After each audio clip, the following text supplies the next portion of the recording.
আসসালামু আলাইকুম। Arabic torch চ্যানেলে আপনাকে স্বাগতম। দুনিয়ার সবচেয়ে বড় চমক কি জানেন?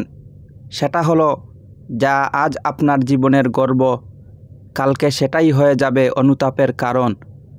ধন দৌলত, সন্তান, এগুলো আমাদের জীবনের সৌন্দর্য হলেও এগুলোই কি আসল? আল্লাহ তাআলা কুরআনে ইরশাদ করেন, আল মালু ওয়াল বানুনা জিনাতুল হায়াতিদ দুনিয়া, অর্থাৎ ধন সম্পদ ও সন্তান সন্তনি দুনিয়ার জীবনের শোভা। এই আয়াত আমাদের দুনিয়ার বাস্তবতা শেখায়। আমাদের ঘর, গাড়ি, ব্যাংক ব্যালেন্স সবই এই পার্থিব জীবনের অলংকার। এগুলো চিরস্থায়ী নয়।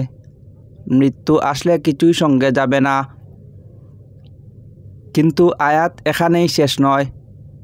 আল্লাহ বলেন, ওয়াল বাকিয়াতুস সালিহাতু খায়রুন, অর্থাৎ স্থায়ী নেক আমলই উত্তম পুরস্কার। তারপরের আয়াতে ভয়াবহ কিয়ামতের দৃশ্য তুলে ধরা হয়। যেদিন পাহাড়গুলো উড়িয়ে দেওয়া হবে, মানুষদের একত্র করা হবে, একজনও বাদ যাবে না।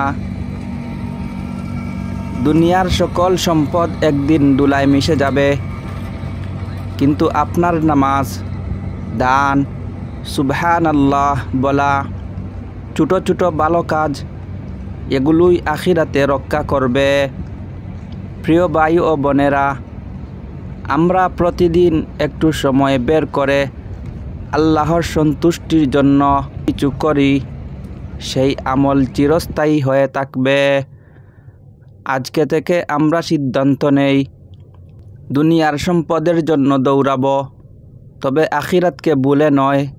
সন্তানদেরও দুনিয়া নয়, জান্নাতের জন্য প্রস্তুত করব। এই আয়াত দুটি আপনার চিন্তাধারাই পাল্টে দিতে পারে। ভিডিওটি শেয়ার করুন, যাতে অন্যরাও এই মূল্যবান শিক্ষাটি পায়।